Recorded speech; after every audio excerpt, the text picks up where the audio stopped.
Hi again. My name is Janet MacKinnon, and I'm going to give you my paper project number 2 right now, which is on Giordano Bruno. So let me share my screen.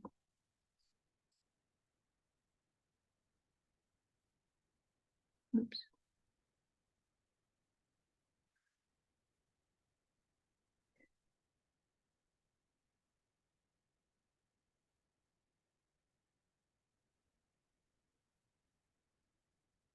Okay.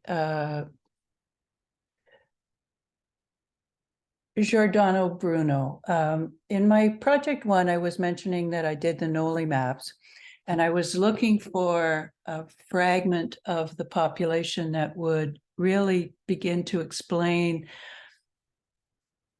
a cacophony of things that I was looking at, mostly spiritually, to really try to understand what was going on with the fighting of all the religions. I'm an Eastern philosophy kind of person, so I've really spent most of my time learning about Eastern philosophy. So the European situation with the plummeting of the Spaniards for gold and the slave trade for further proliferation of the wealth that European countries gained, and their magnificent architecture. Whatever that was going on, I was just suspicious, a little bit suspicious. And I was thinking that perhaps it was in something else, but I did the work with Nolan maps and was satisfied that I couldn't find anything there. But I did find something with Giordano Bruno. And it's basically, it's an opportunity for me to talk about qualities of a person in the deep intellectual, highly reputable and genuine pursuit of spiritual peace and harmony with the universe. Now, Bruno didn't know about black holes and things like that. So this is 522 years ago, but he was a free thinker, and he was energetic. And my paper outlines his life. But the interesting thing about him is that he proclaimed, he achieved a level of success in his career by being a teacher, a devout teacher of, he was a Dominican monk, as I mentioned. He was a Roman Catholic. The problem that he had was that he was empathic. So I think he was empathic because he could understand the Jewish philosophy. He could understand elements of the Egyptian religion, and he could, he sort of pulled what he wanted to create his faith. His faith was very strong, and he taught it because the Dominican monk was a very highly intellectual level of society and revered in the universities. So he was very well thought of as he went through his life. And a couple of highlights that I bring to the person's attention is when he was in school still, he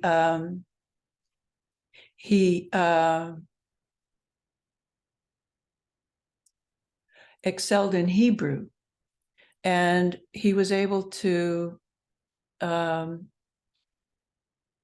recite poems in Hebrew, forward and backward, as it turned out. And for this, he was awarded an audience with Pope Paul III when he was young. I would imagine in his late teens. And he excelled there. He probably became obvious to some other people who were jealous of him. So there was an exposure to publicity, which he became comfortable with throughout his career, even though he was chased by the Inquisition. basically his whole life.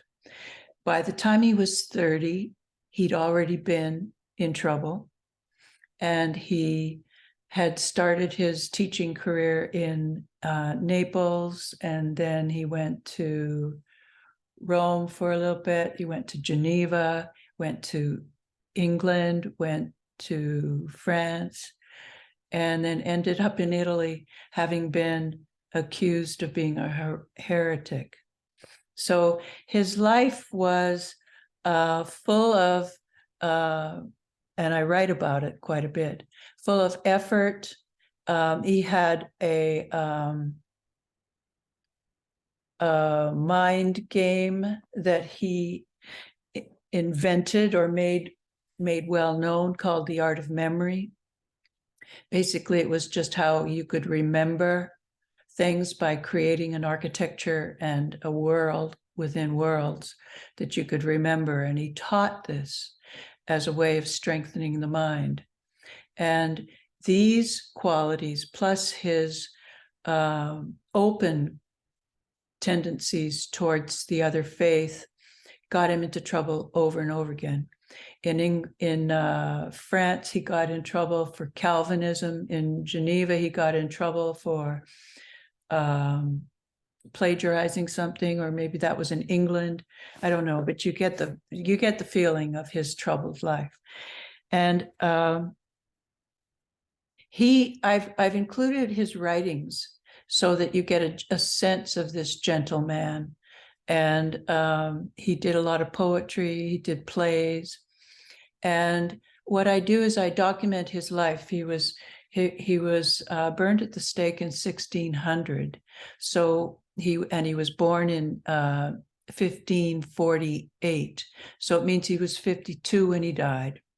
And I've included parts of his life that are memorable just to his basic questioning of the Roman Catholic faith. He questioned the virgin birth. He questioned whether Jesus really was the Son of God.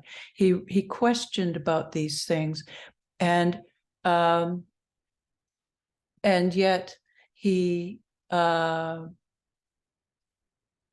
didn't realize how much trouble he was in, because he was a full package, and the full package was a great force. So he was listened to and well respected.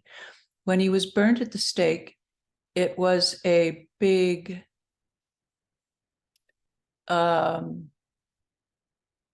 moment, I believe, and he became a martyr. And there's a statue of him in the Vatican, facing the Vatican. And so what I've really done in my paper is gone through and really dissected his character and gone through each of the situations that caused his demise to really come to conclude that he was a fine gentleman. And if he were here 522 years later, I would want him as a partner. And so with that, I'm going to stop sharing my screen and say good night for all of you. And thank you for everything. I've enjoyed this course greatly. Bye.